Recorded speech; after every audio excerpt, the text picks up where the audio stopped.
trust. Your work becomes more fruitful because you perform it as worship.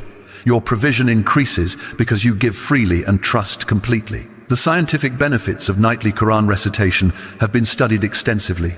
Researchers have found that rhythmic recitation of sacred texts reduces cortisol levels, lowers blood pressure, improves sleep quality, and enhances overall mental health. But Surah Al-Waqiah goes beyond these general benefits because of its specific content and spiritual power. The Arabic language itself carries vibrations that affect the human energy field. The specific sounds and rhythms of Surah Al-Waqiah create patterns that align the heart, mind, and soul with divine frequency.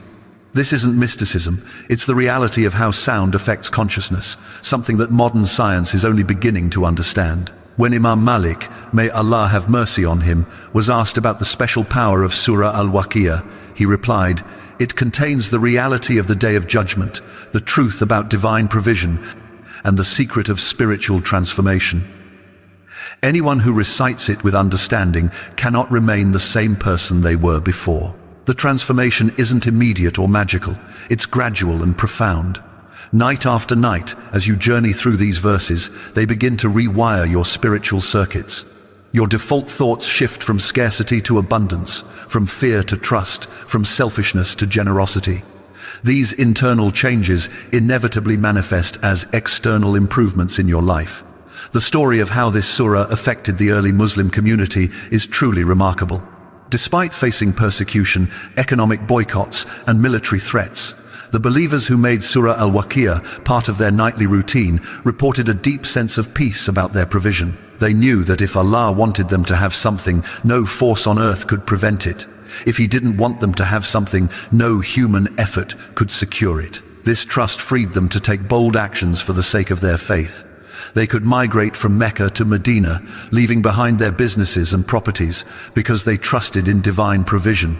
They could spend their wealth in the cause of Islam because they knew their sustenance came from Allah, not from their bank accounts. The economic principles embedded in Surah Al-Waqiah are revolutionary. It teaches that wealth is a trust, not a possession. That provision comes from divine decree, not just human effort. That spending in the way of Allah increases rather than decreases our wealth. That gratitude multiplies blessings while complaint blocks them. When you apply these principles in your modern life, amazing things begin to happen. You start seeing opportunities that were always there, but previously invisible to your scarcity-focused mind. You attract people and circumstances that support your highest good. You make decisions based on divine guidance rather than fear-based calculations. The night you decide